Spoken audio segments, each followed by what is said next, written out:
Alexa, play Hard Day's Night by the Beatles. Here's a Hello, Hard Day's teachers. Night, remastered 2009 Listen by to the this Beatles on Amazon Music. and see if you can identify what it is. It's been a hard day's night, and I've been working like a dog. It's been a hard day's night. Hello, teachers. Today we're talking about singing the English language. We are listening to the Beatles. Now, most of us know that it's the Beatles, but we don't know the year, perhaps, that it was recorded. We can't see them, but we can hear them. And that's the importance of language. Today, we're going to be talking about the intonation of fantastic listening skill of the English language. Alexa, stop. Isn't that just wonderful? We all love music. And today, this is going to be our topic. As English teachers worldwide, we have this amazing, wonderful opportunity to impart the world's most powerful language ever known and the most popular language ever known in the entire world. And that language, of course, is English. And it's just a delight to be able to share it with people who want your language. Now, teachers are very, very adept at grammar and syntax and the subjects and the verbs and the objects, the S plus V plus O, and all of the wonderful elements that come with syntax of language. But today, our focus is going to be on hello, what? Listening.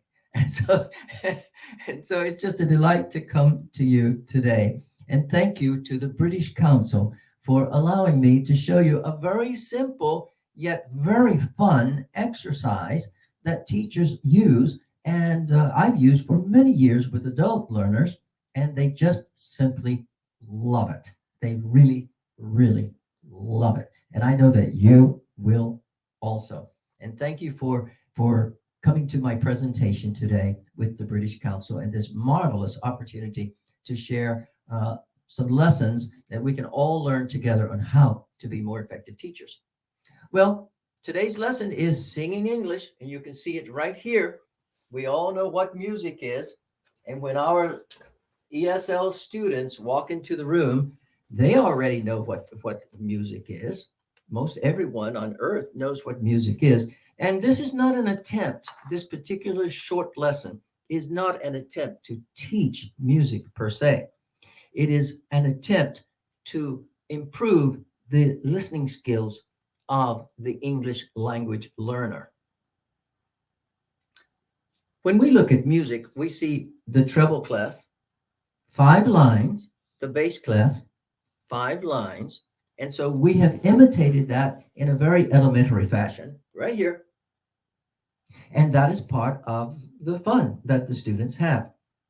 They're going to literally write the music as they hear it, but it's not really music. They're going to identify the accented syllables or the accented words in longer phrases and write, in quotes, their own music. And it's a lot of fun. And I think you'll see how wonderful it is. We all love music, even when we were children. Roses are red, violets are blue, sugar is sweet, but not as sweet as you. We love rhyme and music and all of the nuances that come with rhymes and poetry and all of this. Now, teachers are very good, as I said earlier, and very adept at teaching grammar, which is fundamental. We have to have the vocabulary, the grammar, the syntax to form the basis of a language. That's absolutely crucial. But the very cream, the topping of the cake, as it were, has to be adept listening skills. Because if one cannot listen and understand, they're not able to produce the phonics and the phonetics needed to be understood. And of course, why are they in our classes? To be understood, to be able to speak the language. I would imagine 99% of all students who enter classes for English language are there to learn how to speak it. Now, there might be some exceptions. I remember years ago, I had two marvelously intelligent medical doctors from China, and they wanted to learn English in order to read and write it. But they really didn't need to speak it. If they learned to speak it along the way, then that was good. But their objective was to read and write, which I thought was, wow, that's really wonderful. And so, not everyone may have as a definition for their learning the final process, which is to be able to be understood and to go out on the street, to order a pizza, to whatever. It depends upon one's vocation. And in the excuse me, in the example of the medical doctors, their needs were that of learning to read and write, but not to speak. But today we're talking about listening skills, and today's lesson comes from this book. I want to let you know that it does have an origin. I published this book in 2007. It's called ESL Doxography, English as a Second Language Doxography. And this word doxos is Greek. It means glory, and graphy is writing. And so this is technically the glory of writing. But I chose writing because it's the most sophisticated of the language skills. But within writing, of course, comes all of the components, all of them. And one of the most important components is the intonation of English language. And this is chapter 18 of this book, and it's on page 252. I'm just going to read you just a portion before we look at this example and absolutely how simple it is. It's something that every teacher can do. If you're a beginning teacher, if you're a teacher with years of experience, everyone can do this particular lesson. It's really, really wonderful. And this study is based upon the idea that learning English can be made simpler by showing students not only the grammatical format of the language, but the intonation as well. Some languages sound more sung than others.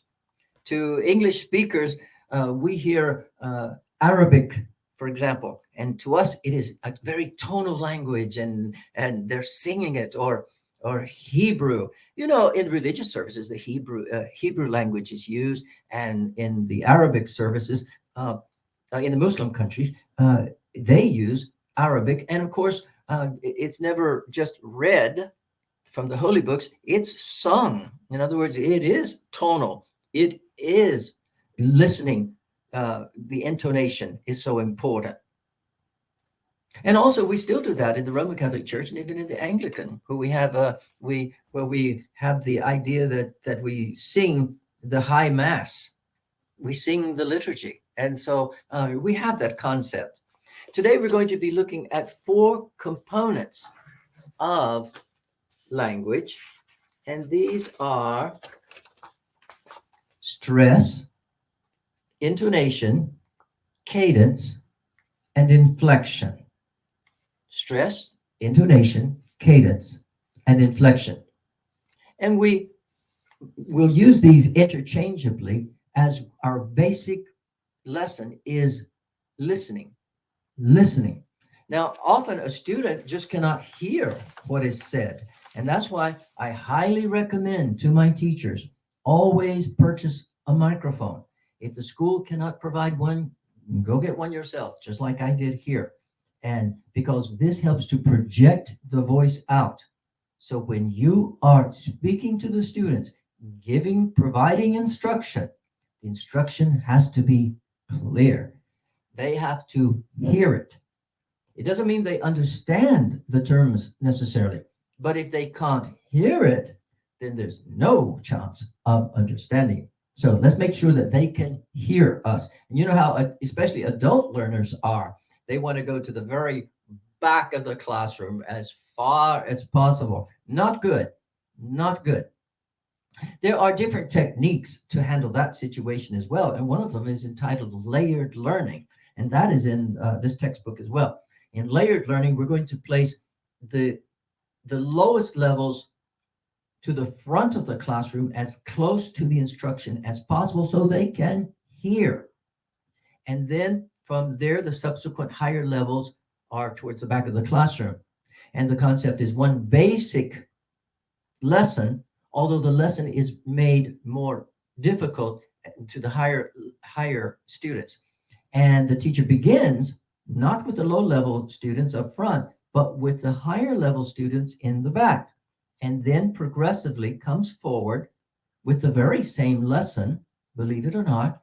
And so by the time it comes to the front in this layered learning concept for ESL, well, the beginning level students or the zero pre-literate students at the front have already heard it maybe 3 times. For example, the vocabulary at the beginning of the class, or the dialogue at the beginning of the class, or the song that was used to get their attention 3 times at the by the time it comes back to the front, then they've heard it several times, and that reinforces. So very good. And so that's also a wonderful way to help the students. But that is called layered learning. This is a fun exercise that I like to have with the students, and sometimes with no introduction. By the shores of Gitche Gumee, by the shining deep sea water, stood the wigwam of Nokomis, daughter of the moon Nokomis. This is called the Song of Hiawatha from Longfellow. And what you want to do is get some poetry that has staccato sounds, and they are just mesmerized by this glorious verse. Let's do it again. By the shores of Gitche Gumee, by the shining deep sea waters, stood the wigwam of Nokomis, daughter of the moon Nokomis. It doesn't matter if they know what the word moon means. It doesn't matter if they know what the word Nokomis means or daughter of the moon. None of that matters. It's poetry. It doesn't have to have any meaning at all, but it has rhythm. And rhythm is universal. Repeat it with me. Rhythm is universal.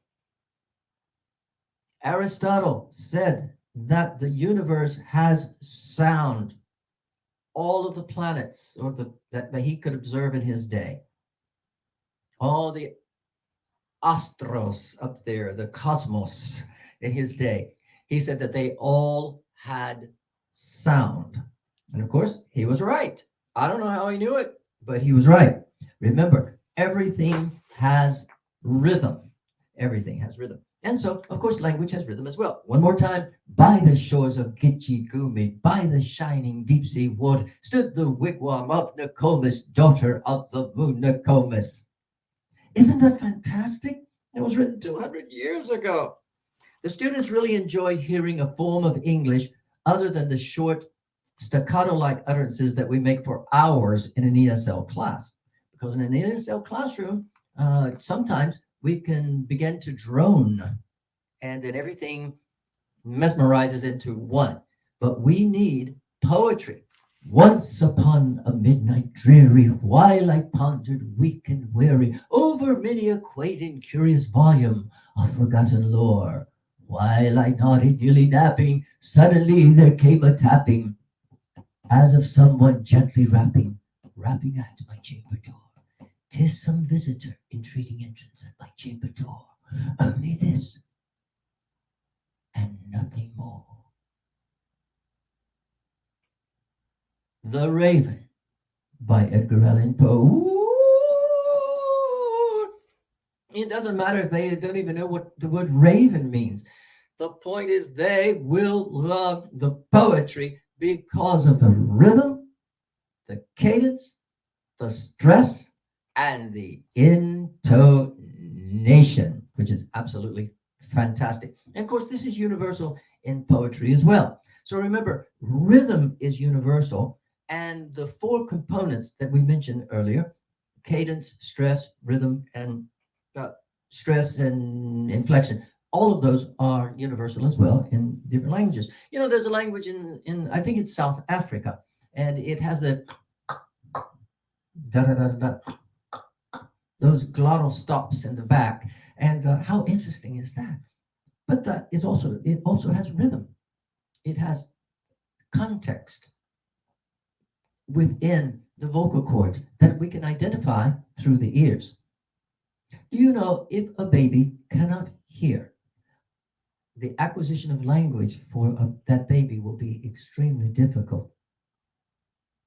Once I was interviewed for a job, and I think it was in the state of Texas, and for an ESL position as a supervisor. And one of the interviewers asked me, "What, Dr. Heller, what type of instructional material or published work would you recommend to all of our teachers right off the bat if you are hired for this position?" I was so nervous. I was very young and I was very nervous. And I thought, oh no, oh no, oh no, I can't remember the authors. Krashen, uh, Stephen Krashen, Bloomfield, uh, Cunningham. Who do I? I just froze in my mind, and I was just, oh, I was so nervous. I said, oh no, I can't remember any, or should I say all of them? And then it dawned upon me, wait a minute, that makes no sense. I told him I wouldn't recommend any because language comes through listening. And so I would order listening programs and tapes and videos and music and things that the children, because this was K through 12, that the children would be able to hear. Well, guess what? It was a trick question. I learned later because I did get the job, and it was the highest paying job I had ever had up to that point, and because I got it right. Remember, language comes through the ear, not through the eyes, not through any other format. Through the ears, through listening. And that's why I really enjoyed listening exercises, poetry, music, anything. Of course, they're visual as well, just like this one. This one is auditory, but it's also visual. And so they get both, two for the price of one, as it were. And so use of poetry is just fantastic to get them excited about hearing the language. And of course, the types of music. Alexa, play reggae music. The station, Jamaican Vibrations on Amazon. Let's Music. listen to some reggae.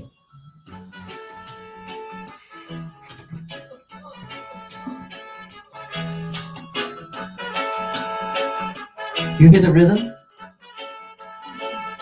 Now, students from certain parts of the world may have no idea about reggae music.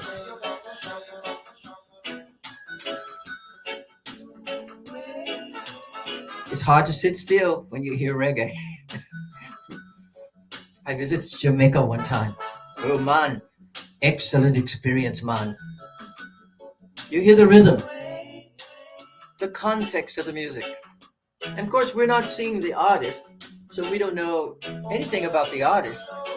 It was like the Beatles earlier. Of course, we might know about them. But we don't know who the artists are here. It really doesn't matter. What we want is the listening. Alexa, play classical music. Now we're going to switch Here's a gears station you might entirely. like. Ultimate Classical on Amazon Music. Listen.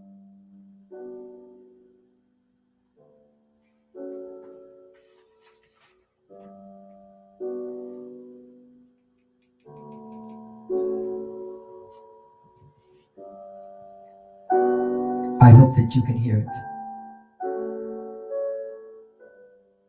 If we played that for very long in the ESL classroom, the students would fall asleep. That's for sure. But for our lesson today, isn't it marvelous?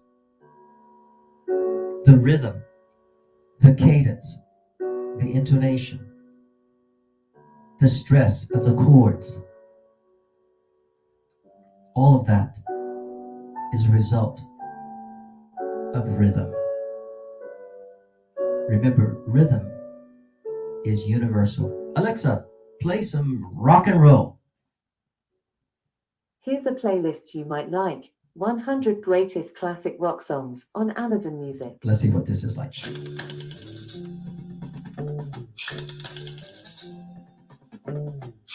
I have no idea what she's going to play.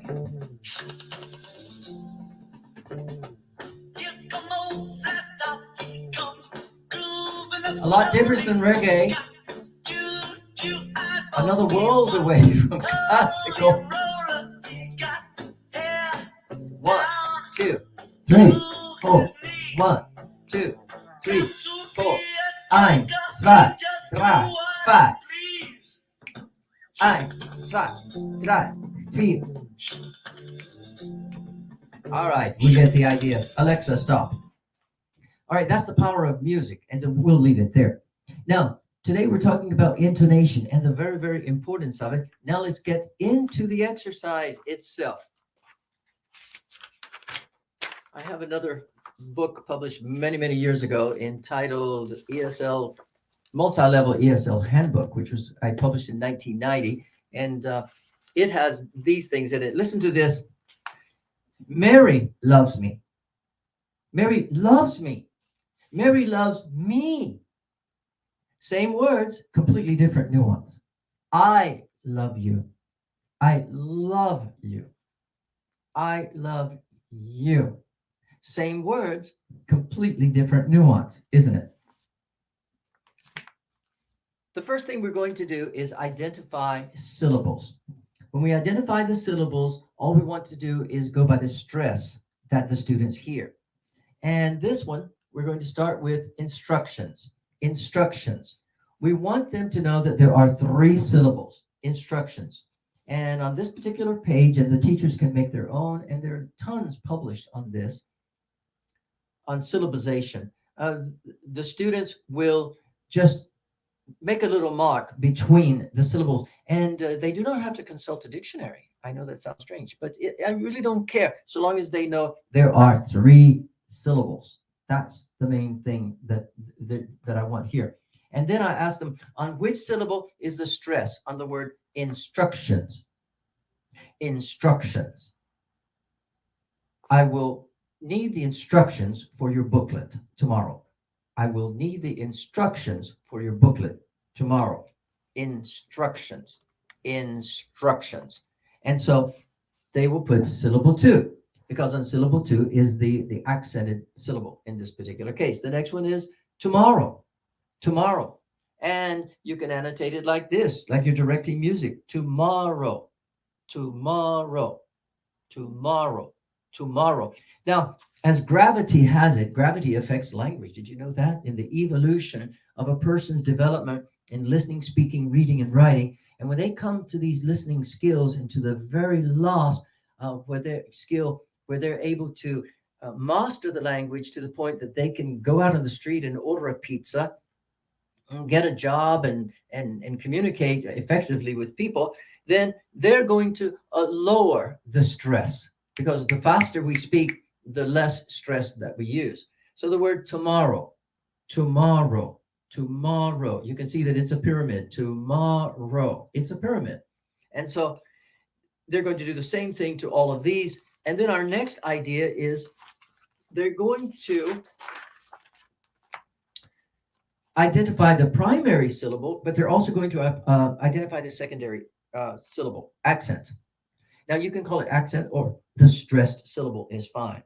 Now the sample is secondary, secondary.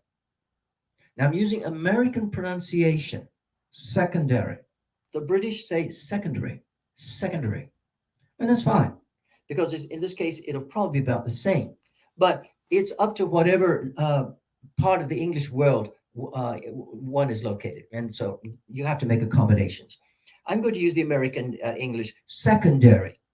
I hear that the stress is on the first one, so the secondary, secondary, secondary. All right. And so we have it on the se and the da, secondary. I hope that you can see this. It may be kind of difficult. The next one is tomorrow. Let's go to another one. Number 2, investigated. Investigated. Investigated. The officer investigated the school. Investigated. Investigated. First of all, how many syllables? Investigated. 1, 2, 3, 4, 5. 5 syllables. Investigated. 5 syllables, investigated. Divide the students into pair and share because especially if they're, well, it doesn't matter their age, but I teach adults. And so I always have them pair and share. They laugh, they have a good time. And if they get it wrong, who cares? They can just, they can redo it, remediate immediately. And of course, adults tend to remediate one another, which is an added advantage as well. Investigated. And so it's 5 syllables. And on which one is the primary stress? It's on the second one. And on which syllable is the secondary stress? Investigated will be on the penultima, which means the next to the last one. Okay. And now number and accent. I developed this little sheet, and you can develop your own. And they're so much fun. They're very easy to do. Now we're going to identify the number of syllables in the following words, and then identify on which syllable is the stress. Falls by indicating 1 for the first, 2 for the second, etc. The sample is instructions. How many syllables? 3. On which syllable is the accent? 2. Very nice. Organization. Organization. Now let's just see it in our mind. Have them to hold up their hand, and from left to right, start in the middle. Organization. Organization. Organization. Say it real fast. Organization. Run them all together. So long as you can, you have that high note on they. A, the penultima, the next to the last syllable. Organization. Organization. Slow it down. Organization. Okay. And they're going to love this. And this may take them a while to do. You can have it as homework, or you can divide it into several different lessons, but it's really, really wonderful. Let's see, we're going to hold this one for last, and now we'll get into the nitty-gritty of it. What I do is have the students to make their own music staff. The music staff has 5 lines, as we've seen before, obviously. I want to speak into the mic to make sure I'm understood. The 5. And so you have the students to just make them 5 and then leave some space here. 1, 2, 3, because we're going to just put the words here, and then another staff there, etc., as much as they want. Now, if a student gets this concept very quickly, I wouldn't belabor it because it may look very elementary to adult students. And so remember, always respect them first and foremost, what they like to do or what they don't like to do. And so most of them will just jump right into it, and at least for a while. And so have them to write the staff here. And then our first one will be, let's look at tomorrow. Tomorrow, 3 syllables, and they need to write it right above the syllables if possible. Now, they have a hard time with that sometimes, but it's a skill. You see how the t, o, goes over there, and the ma goes there, and o, ma, the last syllable is here. Doesn't matter what the notes look like either. I've gotten all kinds of illustration with the notes. It doesn't matter. We're not truly writing music. We're listening to the intonation and stress. Okay, so tomorrow, it's going to form a little pyramid. Always start in the middle. That way you can go up or down on subsequent notes. Tomorrow. And here's newspaper. Newspaper. Newspaper. Newspaper. Newspaper. Newspaper. Newspaper. Cafeteria. Cafeteria. 5 syllables. Cafeteria. Cafeteria. Oops. Cafeteria. 5 syllables. But we say them so quickly, we just run them all together. Cafeteria. Cafeteria. And so what I tell them, I'm going to say over the microphone from 3 to 5 times, but I want you to just listen to the highest syllable or the stress syllable. Cafeteria. Cafeteria. Cafeteria. Let's go to the cafeteria. Let's go to the cafeteria today. Let's go to the cafeteria tomorrow. Let's go to the cafeteria today. Okay, so you see that it has to be on the next, on this syllable right there. It'd be the third one, cafeteria.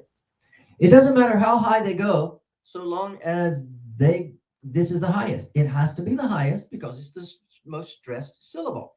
Okay? Now, once they master this with lots of examples, I'm giving you only 3 because you're teachers, but look at number 7. I copied this from Oh, one of the textbooks. Okay. Number 7 is the word failed. Failed. How many syllables? One. I hope you said one because the students usually see the ed and they go failed, failed, which in Romance, in languages, Latin languages, it should be two because you have that vowel there. But in English and French, English is partly derived from French as well as Germanic because of the Germanic invasions and the French invasion. See, England's been invaded 3 times: the Romans, the Germanic tribes, known as Anglo-Saxons, and then the French in 1066. So because of those invasions, we have a very, very difficult language. You think it's easy because you speak it, but it's a very difficult language. Maybe you learned it free, like I did in elementary and from my mother and father. But English is a very sophisticated, difficult language. We really don't have any rules. We have synonyms, antonyms, and all kind of nyms, and they're wacko. I gave a presentation one time in Lima, Peru, called The Wacky, Wild, Wonderful World of English. And it was a lot of fun because we just made fun of English language, how difficult it is, how wild, wacky, and truly wonderful it is because everybody wants to learn English language. And I really enjoy it also, especially to entertain with it. It's so lovely, isn't it? So failed only has one syllable, and we're going to annotate it on the third line. The third line, always. Why?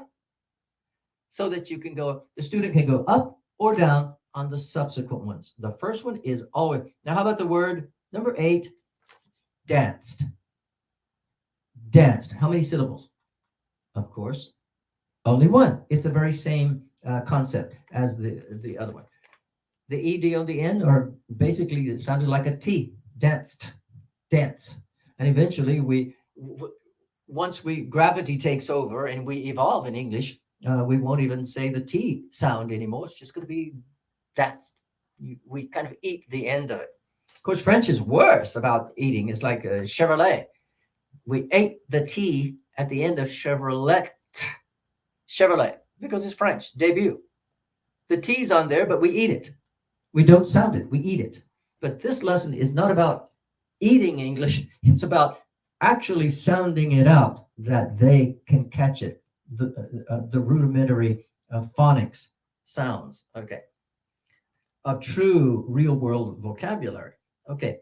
Now, and then the last one I want to show you is painful. It's number 11. Painful.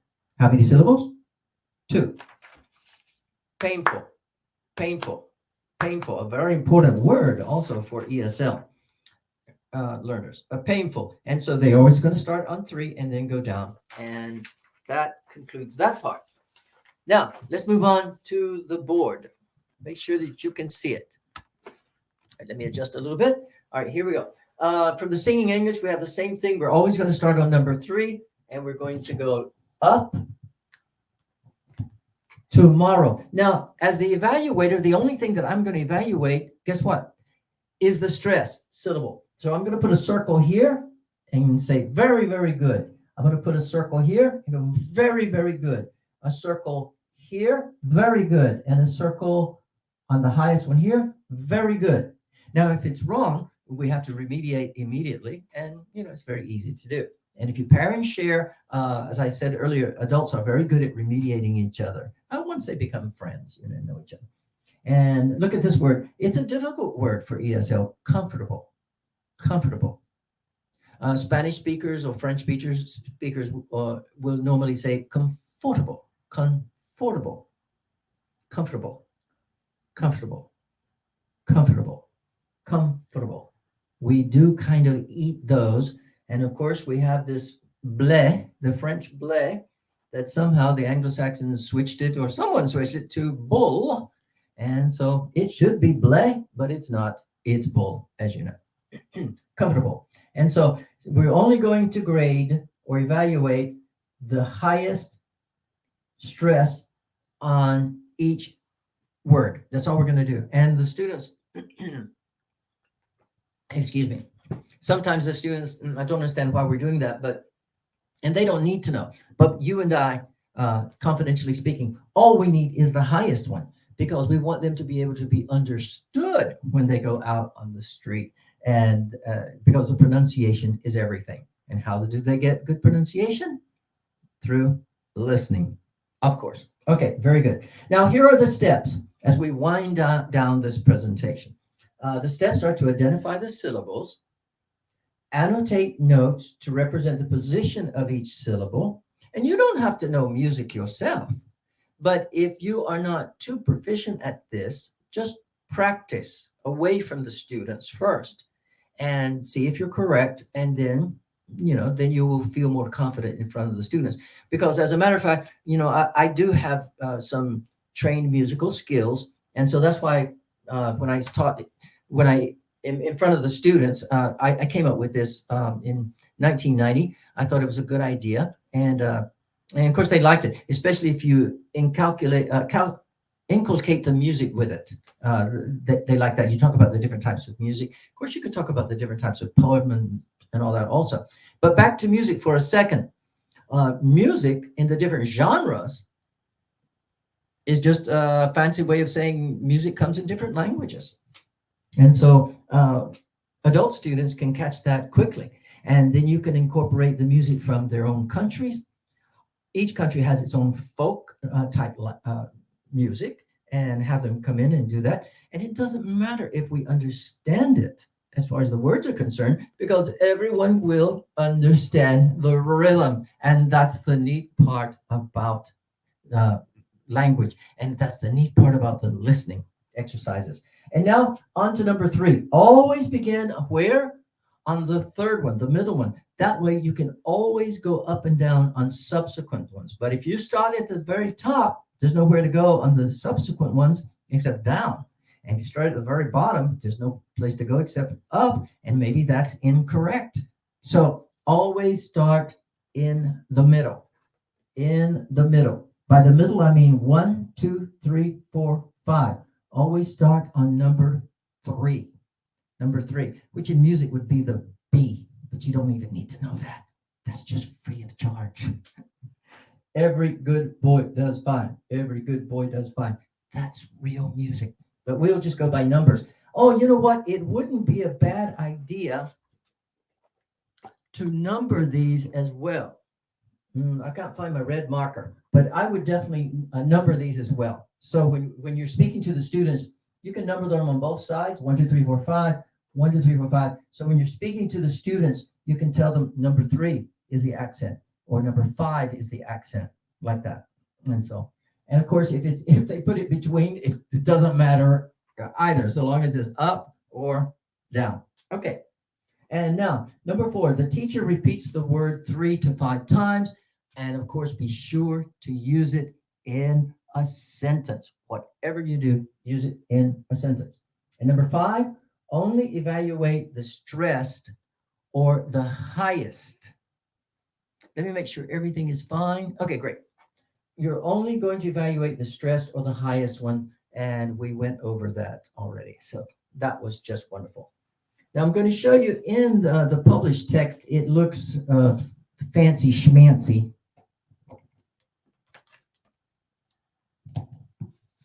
So on page 253, we have on this first step, it says discuss samples of stress that we use in everyday simple speech patterns such as, hello, how are you? In other words, maybe the student was absent or something, and so they'll emphasize are. Or for another reason, they might emphasize you. How are you? And if the person responds fine, and you, we used to teach that in ESL, that was proper English. And so I think it still is. It depends on what part of the world. Because now the research shows that we're doing away with this and you at the end. Because English language is changing tremendously. The past tense of come has vanished from English. It's come, came, come. And now it's come. I know that's wrong, but that's how it's evolved. And it's just terrible. And the past tense of do is did. And now it's become done. He done it, which is horrible. But you can't stop popular language, and that's how English has been propelled through the years. The changes that happen in English don't come about as a result of teachers or as an academy. They come across as they they come into being because of popular usage. And so you can't stop progress, as as they say. And so that's the way it is with English. We're going to have to live with those things. This really helps us because with this, the student can not only hear what's taking place, but they can also visualize. I have a teacher that graduated from this seminar, and she's a nun, and she teaches. And to this day, here in Texas, she still uses this tomorrow, encyclopedia, cafeteria. In all of her classes, she goes up and down. Sometimes she uses two hands.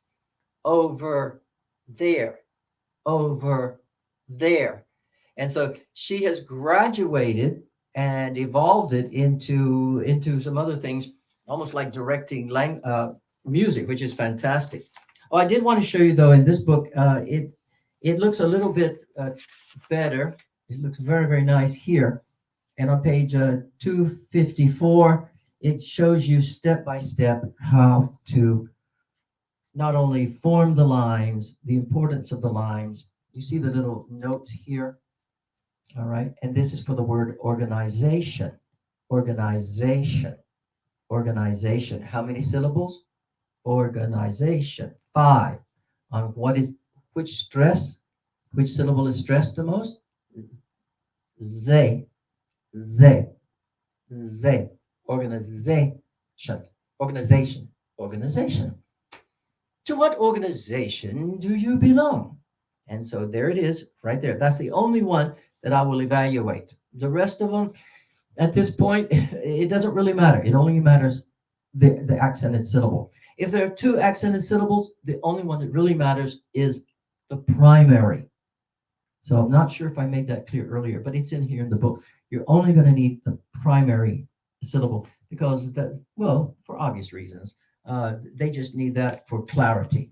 Because our students, they graduate with the grammar, and they can if we use grammar translation, which is a horrible methodology, but if some teachers, some organizations or districts or colleges are still using grammar translation, which truly is very popular, it's not going to help them when it comes to listening skills. And without listening skills, they're not going to be able to go out on the street and say, I would like to order a pizza. A what? If they say, I would like to order a pizza. A pizza? No, I would like to order a pizza. If they put the accent stress on a, makes no sense. Of course, usually a first language speaker will know that they're saying the word pizza. That's probably a poor example. But if they use a sophisticated term, like in a medical office or something, it could have terrible ramifications. They have to be understood in a medical emergency or otherwise in an emergency situation. And so that's why listening skills are so paramount in ESL. Now, the sixth step, and this is the last one, and here we will terminate with this part of the lesson. Step 6, now we will progress to phases of common English expressions to listen for stressed syllables. We will utilize the same musical score to write the music as we hear it in English for the phrases. Hello, how are you? Fine, and you? Let me show you one. Oh, yeah. All right, here's one. This is on page, oh, well, this is a different book. I wrote this book also, but this one's out of print. Writing musical tones by phrases. We're going to now evolve from just vocabulary into phrases itself. And so this one is, across the river, the young boy swam. Now I'm going to say it 2 times, and I want you to hear the difference. And tell me in this short phrase consisting of beginning with a prepositional phrase, I want you to tell me on which of the two phrases is the accented phrase. Across the river, the young boy swam. Across the river, the young boy swam. The accented syllable or words is here, or the highest one. I'm not sure if we should say the accented phrase, but it's okay because we're writing music. So the accented phrase is here. Across the river, the young boy swam. Because normally we would lower the voice on the second part of that sentence, wouldn't we? Now let's go to the second one. Well, that was a sample. Now here's number one. Get out of town, shouted the sheriff. Get out of town, shouted the sheriff.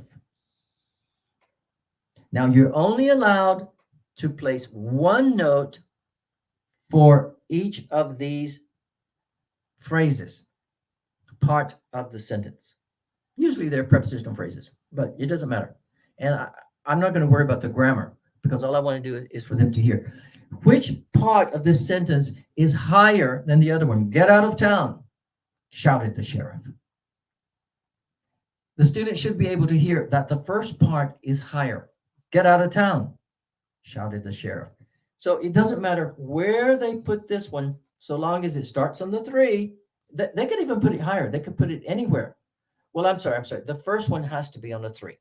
The first one is always on a three, and then the second one has to be lower. It doesn't matter where, but it has to be lower, always, even on the phraseology. And this is called phraseology because we're studying the phrasing of English language. Now, number two, I want ice cream now, Rachel begged.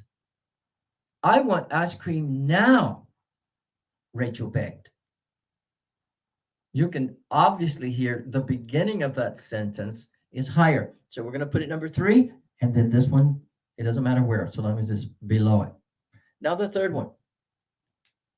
She looked at him sweetly and said, I love you. She looked at him sweetly and said, I love you. Now this one's a little tricky. So which part of the sentence is the highest? One more time. And remember, you can only use one note because we are annotating the whole phrase.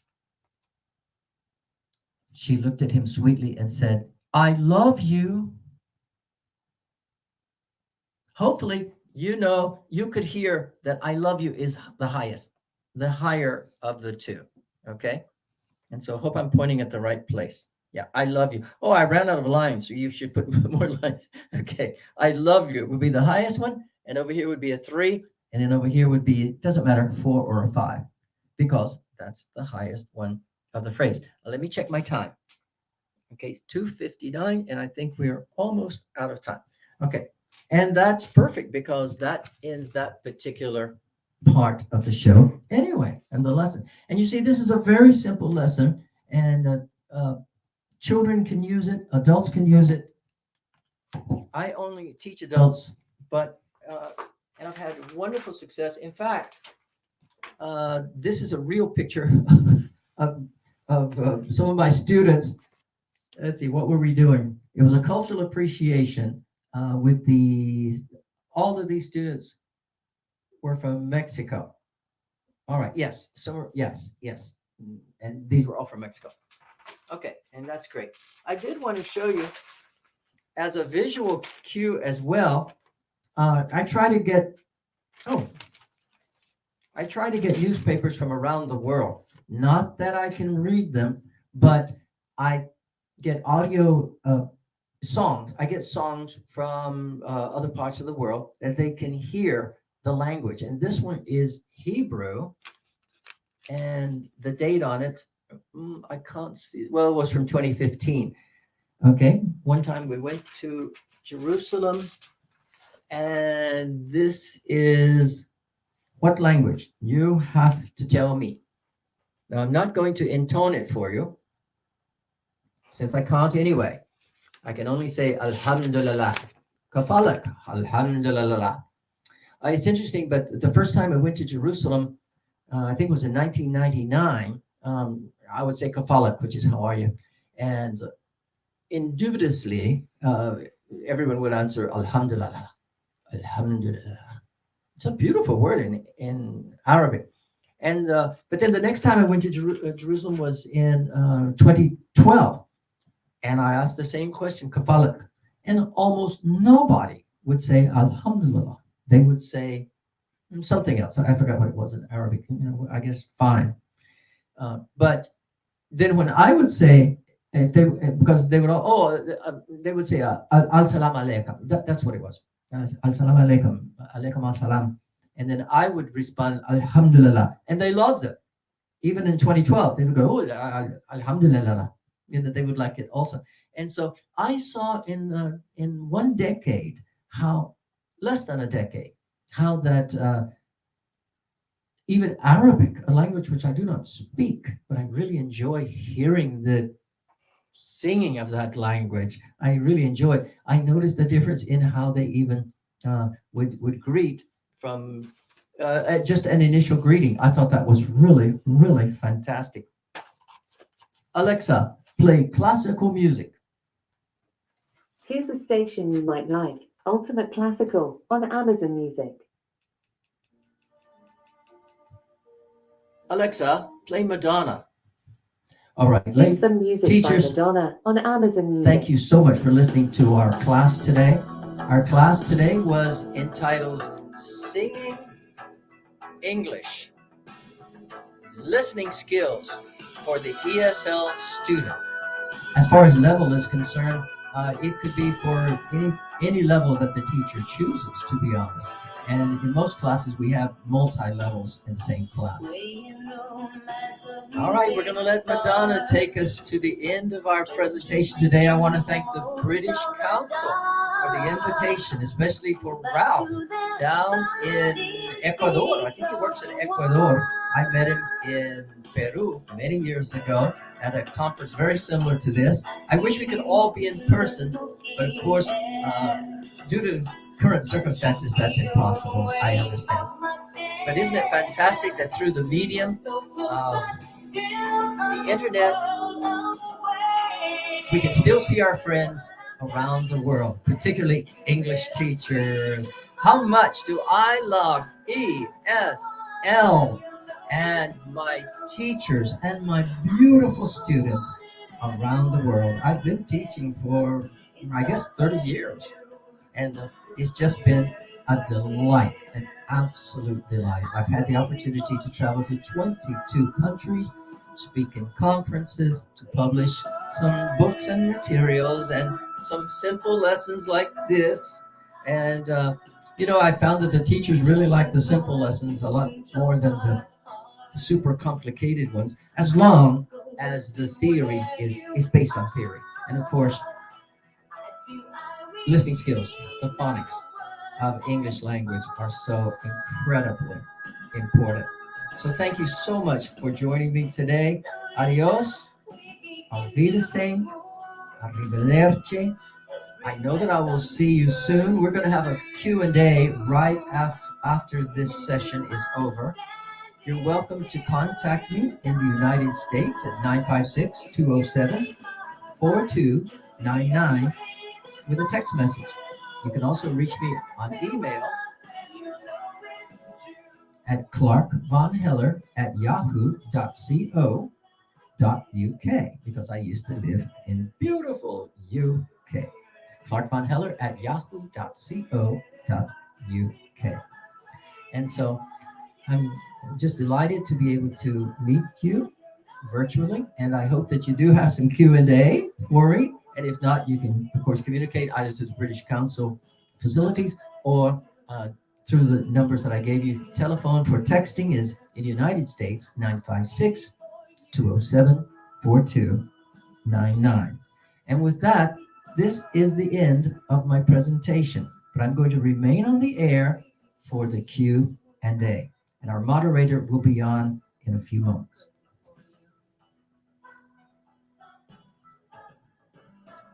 Alexa, play some classical music. Here's a station you might like, Ultimate Classical on Amazon Music.